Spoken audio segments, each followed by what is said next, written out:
GB 873. 2GB. It's 40 minutes to 8. Well, another issue here where, with the O'Farrell government, the facts and the truth seem to go out the window. And this is not going to go away. This is this question of the Gosford Public School.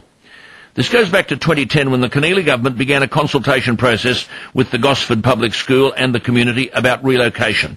There were 4 possible relocation sites for the Gosford Public School: the high school's agricultural farm site, the Gosford High and Victoria Oval site, the North Gosford Education site, and the Henry Kendall High School site. Don't worry about any of that. The fact is that the consultation process concluded that the Henry Kendall High relocation option was the least popular option. This is the one that the O'Farrell government Education Minister Kaye is sticking to, and he won't listen to the public. The least popular option. On the 17th of December 2010, the then Education Minister Verity Firth announced that Henry Kendall had been chosen as the relocation site. Then in May, after they were elected last year, the Greens moved a motion in the Upper House calling on Adrian Kaye, the new minister, to halt plans to relocate Gosford Public School to Henry Kendall High. The motion was even supported by some coalition MLCs. But a week later, Kaye confirmed, he knows nothing about education, Kaye, the school would be relocated to Henry Kendall High, and has continued that stubborn and pig-headed approach towards the issue ever since. Where is this government representing the people who voted for it? He wouldn't even know, I'm sure, what the consultative process had revealed. I repeat, the Henry Kendall High option was the least popular option. Kaye told me on this program he wouldn't be changing his mind. There was a meeting on May 2, not long ago, today's May 14, between Kaye and, who's the minister, and representatives from the Gosford Public School. Now, these are big issues on which governments are going to be judged.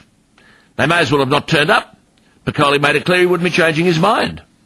Who does this bloke think he is? For God's sake, he's an elected representative of the people, and not a very smart one at that. He claims that other potential sites had been investigated, but the locals say, well, we've not been shown the report outlining those investigations. Where is the report? Aren't they entitled to that? Parents don't know what other locations were considered. But way back when Christina Keneally was Premier, there were 4 possible relocation sites. The least popular option, Henry Kendall High. So where are the reports on other locations? Some say a better site would be the Gosford Tennis Centre. It's Crown land, large enough to absorb the Gosford Primary School. It's relatively flat, unlike the Henry Kendall site. The land comprises 10 tennis courts, only 4 are used, and a small building used by the Gosford City Brass Band. There'd be no need to remove the Brass Band building, as I understand it. And the tennis centre could expand in future into land next door, which will be vacated over the next 2 to 3 years. There would be fewer road upgrades needed if Gosford Public School was relocated to the tennis centre, so it would cost the council less. But the point is that Kaye simply says, well, you might have come to a meeting here, but forget about it. The decision has been taken. No one's been shown or given access to any report.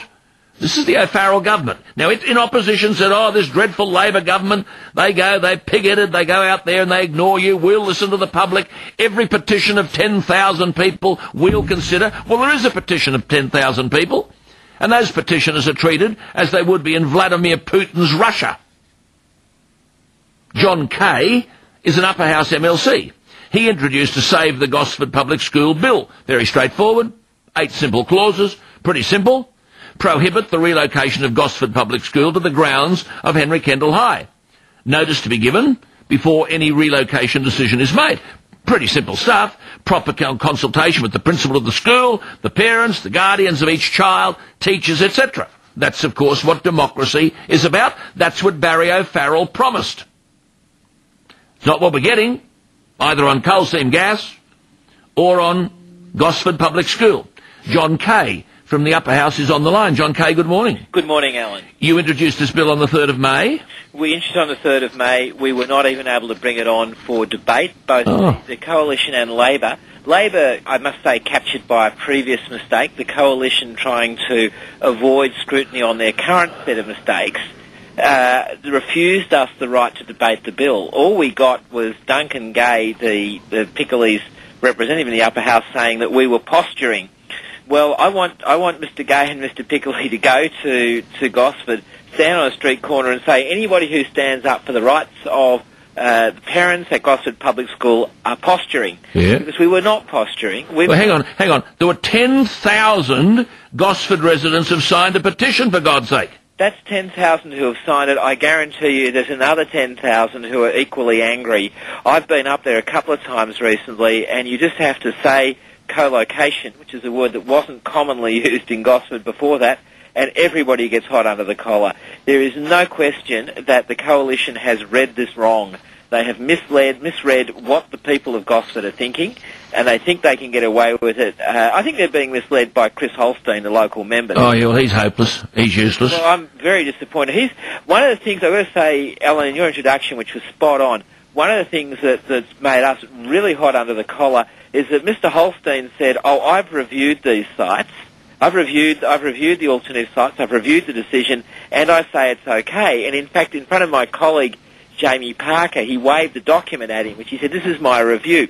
We've never seen that review. We do not know who did the review. We do not know what they reviewed. We don't know how they reviewed it, and we don't know what they found. All we know is that the Pickley, Duncan Gay, and Chris Holstein are saying the decision's been reviewed and we're sticking with it. Mm-hmm. Well, be honest about it. Show us the review. Yes, show us the review. What is the documentation? What other sites have you examined? Where is it? I mean, but the thing is, they've only been there for a handful of months. They promised the exact opposite in order to get into government.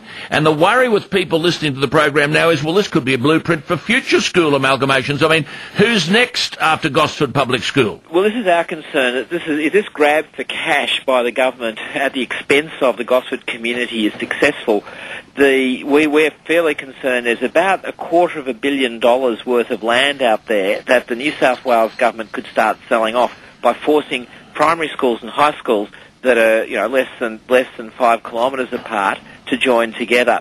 Now, the department has about $24 billion worth of assets. They can crunch some of these down, make a lot of money, but what happens in the end of that, Alan, is that education suffers. Mm-hmm.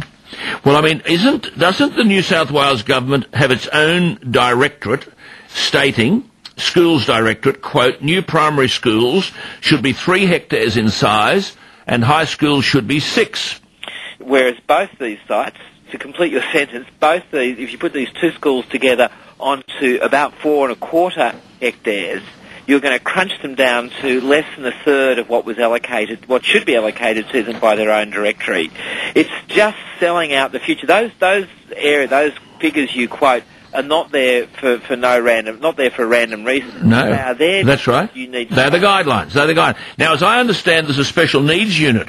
And this is a very serious issue for 55 students with special needs, and they're going to be shifted to accommodate this amalgamation to some technology rooms. They were promised state-of-the-art, a state-of-the-art building with the latest equipment. Now these kids with serious mobility constraints will have to negotiate a series of ramps in order to access the canteen or the school library. These are special needs kids. Does anyone in the O'Farrell government understand this? Oh, this is heartbreaking, Alan. This is the kids right now, special needs kids, a great special needs unit. It's right next door to the canteen, which is kind of the social heart of the school.